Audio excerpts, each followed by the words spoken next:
Olha, por décadas, a cidade de Barbacena, lá em Minas Gerais, escondeu um segredo terrível.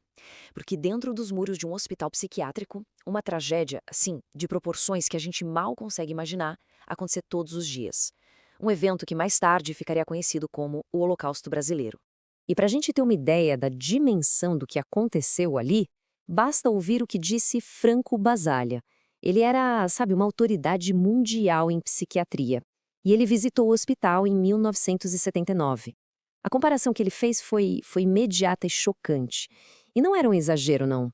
Era um diagnóstico preciso do horror que ele viu. E aí a gente chega num contraste que é gritante. Publicamente, Barbacena era a cidade das rosas. Uma imagem, né, de tranquilidade, de beleza. Mas por trás dessa fachada, para muita gente, era a cidade dos loucos, um nome que ecoava todo o sofrimento que acontecia ali dentro. Mas afinal, quem eram as pessoas que eram trancadas no Colônia? Essa resposta, olha, ela é a chave para a gente entender a tragédia inteira. Olha só esse dado, que é talvez o mais chocante de todos. Estima-se que 70% das pessoas internadas no Colônia não tinham qualquer diagnóstico de doença mental. 70%. É um número absurdo. Então fica a pergunta: por que elas estavam lá? Bem, essa lista aqui revela a verdade nua e crua. O Colônia se tornou um verdadeiro depósito. Um depósito para qualquer pessoa que a sociedade da época considerava indesejável. Mães solteiras, homossexuais, alcoólatras, opositores políticos, até filhas consideradas rebeldes ou mulheres que eram trocadas pela amante do marido. Basicamente, qualquer um que fosse inconveniente. Era, na prática, uma ferramenta de limpeza social. Agora, vamos entrar nos muros do Colônia para entender como era a vida lá dentro. Ou melhor, a sobrevivência. O processo para apagar a identidade de uma pessoa começava logo no portão. Assim que chegavam, as pessoas perdiam tudo. Tudo o que as definia. As roupas, os pertences, até os próprios nomes.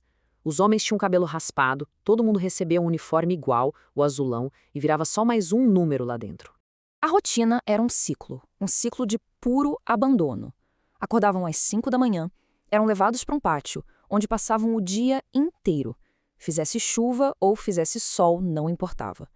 E sem absolutamente nada para fazer. Era uma ociosidade forçada, feita para esmagar o espírito de qualquer um. E as condições eram subhumanas. Imagina só, muitos passavam os dias inteiros descalços, sentindo aquele frio constante do chão de cimento entrando nos ossos, sem nenhuma proteção. Higiene simplesmente não existia.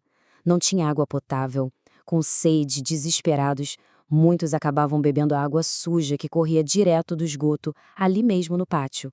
E à noite, o horror continuava. Não tinha cama para todo mundo. Longe disso. Dormiam amontoados em cima de palha, no chão. E o mais terrível é que não era raro os mais fracos morrerem durante o sono, simplesmente esmagados pelo peso dos outros.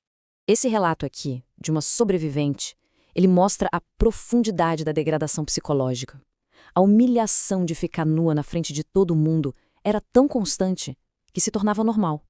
Ela disse que, depois de um tempo, a gente se acostuma. O corpo, a dignidade, nada mais pertencia a eles. E o mais absurdo é que a tragédia não acabava com a morte, não.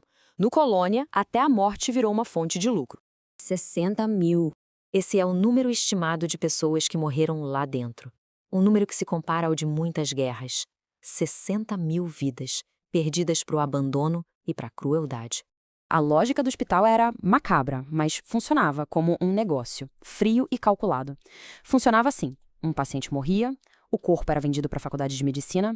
Se não vendesse, os restos mortais eram simplesmente dissolvidos em ácido. E o detalhe final: em nenhum dos casos as famílias eram avisadas. Nunca.